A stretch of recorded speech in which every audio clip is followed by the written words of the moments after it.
Sa loob lamang ng 3 araw, ang tensyon sa gitnang silangan ay mabilis na lumala tungo sa isang sitwasyong itinuturing ng maraming analista bilang pinakamapanganib na krisis sa seguridad ng rehiyon sa nakalipas na mga dekada.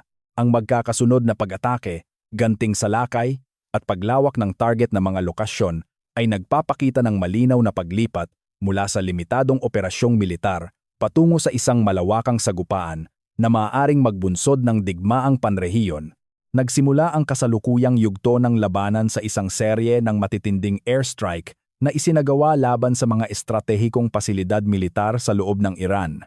Sa unang araw, iniulat na sabay-sabay na tinamaan ang mga base ng hukbong panghimpapawid, mga depo ng missile, at mga pasilidad na pinaghihinalaang ginagamit para sa koordinasyon ng operasyon. Ang lawak ng pag-atake ay nagpapahiwatig ng mataas na antas ng paghahanda, koordinasyon, at paggamit ng intelligence assets. Sa ikalawang araw, lumawak ang saklaw ng operasyon. Ang mga target ay hindi lamang limitado sa nakapirming pasilidad, kundi pati na rin sa mga underground complex at command infrastructure. Ang mga ulat mula sa rehiyon ay nagbanggit ng sunod-sunod na pagsabog at pagputok ng apoy sa ilang lokasyon na nagdulot ng malawakang blackout at pagkaantala sa komunikasyon sa ilang lalawigan. Kasabay nito, lumabas ang impormasyon na ang ilang pasilidad ng radar at depensa laban sa himpapawid ay sinadyang targetin upang pahinain ang kakayahan ng bansa na tumugon sa mga susunod na pag-atake. Hindi nagtagal, nagsimula ang ganting aksyon ng Tehran. Sa gabi ng ikalawang araw, inilunsad ang sabayang pag-atake gamit ang mga ballistic missile at unmanned aerial vehicles laban sa mga lokasyon na may presensiya ng militar ng Estados Unidos at mga kaalyado nito sa rehiyon.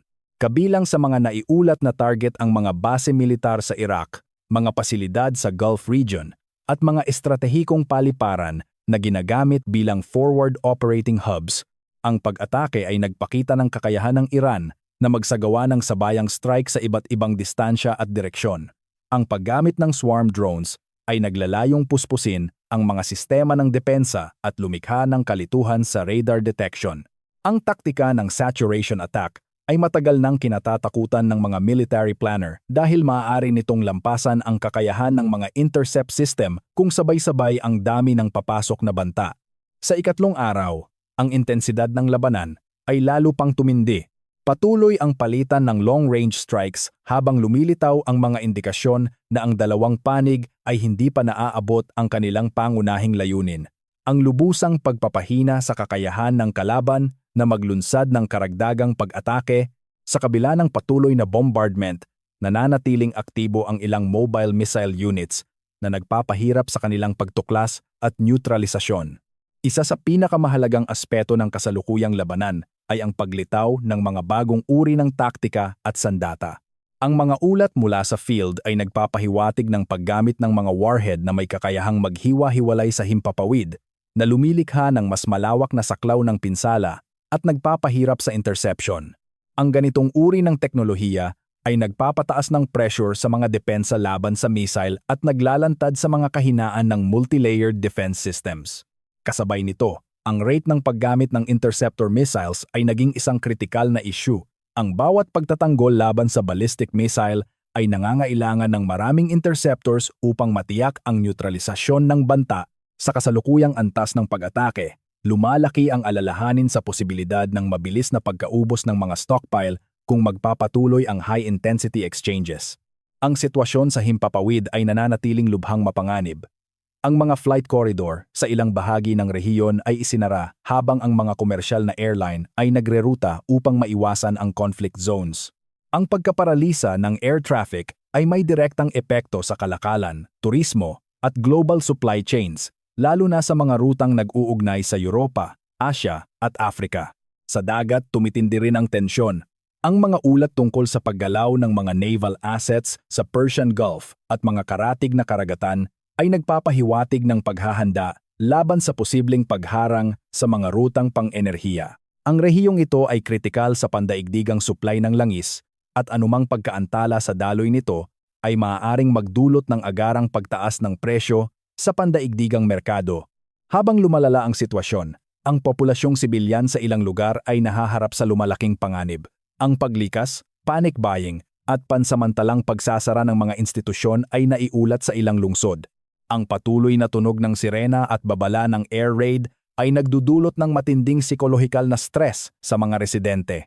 Sa puntong ito, malinaw na ang krisis ay lumampas na sa antas ng lokal na alitan. Ang bilis ng eskalasyon, lawak ng target, at paggamit ng advanced weapon systems ay nagpapahiwatig ng isang salungatan na maaaring magbago sa balanse ng kapangyarihan sa rehiyon. Ang ikatlong araw ng labanan ay nag-iwan ng isang mapanganib na tanong na nakabitin sa himpapawid. Kung magpapatuloy ang kasalukuyang bilis ng pag-atake at ganting salakay, gaano katagal bago tuluyang sumiklab ang isang digmaang hindi na mapipigilan ng diplomasya? Habang pumapasok ang krisis sa ikatlong araw ng tuloy-tuloy na pag-atake at ganting salakay, unti-unting nagbabago ang katangian ng labanan mula sa direktang komprontasyon tungo sa isang mas malawak na sagupaan na may implikasyong panrehiyon. Ang paglawak ng target zones at ang pagtaas ng presensiya ng militar ng iba't ibang bansa ay nagpapahiwatig na ang sigalot ay hindi na limitado sa dalawang pangunahing panig. Sa halip, ito ay nagiging isang komplikadong krisis sa seguridad na may potensyal na hilahin ang mga kaalyado at proxy forces sa isang mas malawak na digmaan. Sa Iraq, Syria, at iba pang bahagi ng Levant, tumindi ang alert level ng mga base militar na may presensiya ng dayuhang tropa. Ang mga instalasyong ginagamit bilang logistical hubs at forward operating bases ay pinalakas ang kanilang depensa laban sa posibleng pag-atake ng rocket at drone. Sa ilang lugar, naiulat ang pansamantalang paglipat ng mga tauhan at kagamitan upang maiwasan ang pagkakasangkot sa direktang target zones. Ang mga hakbang na ito ay nagpapakita ng pag-aalala na maaaring lumawak ang labanan sa pamamagitan ng mga hindi inaasahang pag-atake o miscalculation. Ang Persian Gulf ay naging sentro rin ng tumitinding tensyon. Ang presensiya ng mga barkong pandigma mula sa iba't ibang bansa ay nadagdagan habang pinaiigting ang patrol operations upang tiyakin ang kalayaan sa paglalayag sa isa sa pinakamahalagang rutang pang-enerhiya sa mundo. Ang anumang tangkang hadlangan ang daloy ng langis sa rehiyong ito ay maaaring magdulot ng agarang epekto sa pandaigdigang ekonomiya, kaya't ang seguridad ng mga shipping lane ay naging pangunahing prioridad. Kasabay nito, ang mga bansang Gulf Cooperation Council ay nahaharap sa mahirap na balanse sa pagitan ng pambansang seguridad at diplomatikong katatagan.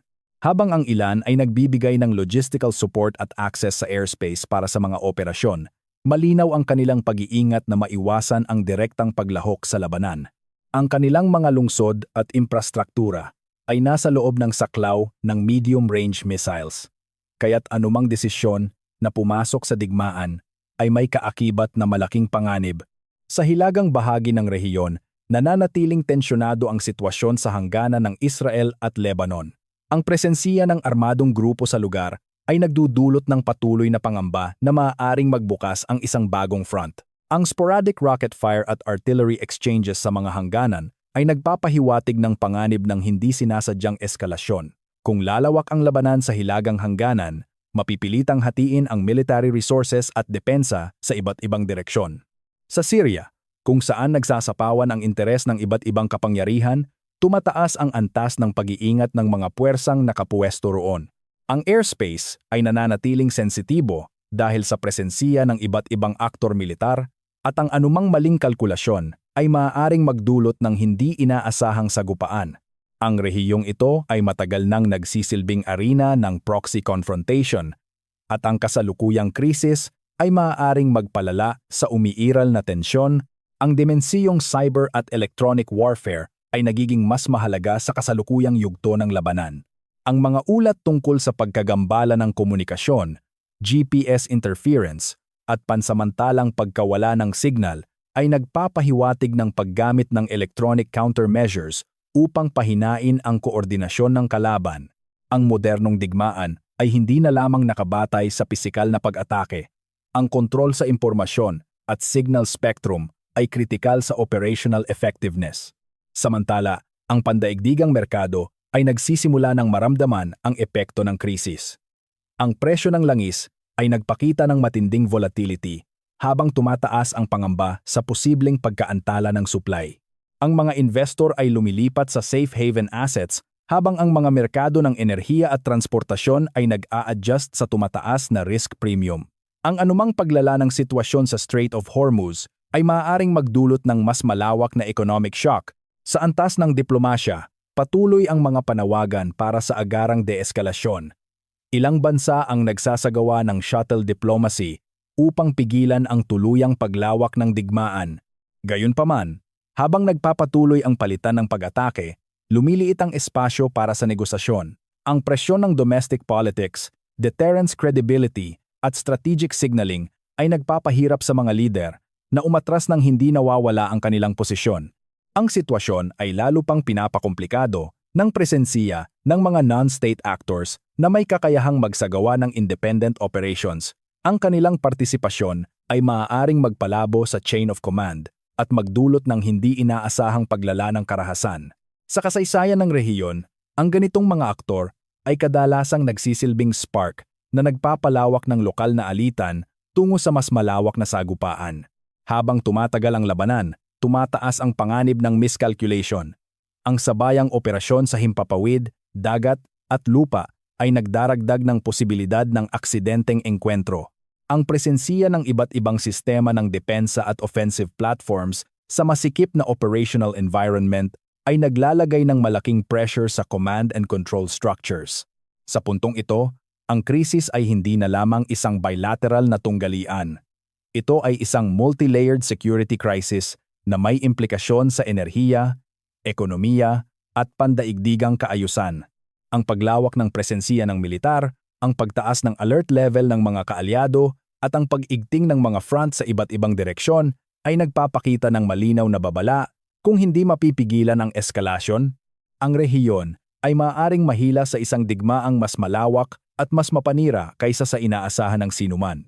Sa pagpasok ng ikatlong araw ng tuloy-tuloy na sagupaan, ang krisis sa gitnang silangan ay hindi na lamang sinusukat sa dami ng mga pag-atake, kundi sa lalim ng implikasyon nito sa pandaigdigang seguridad.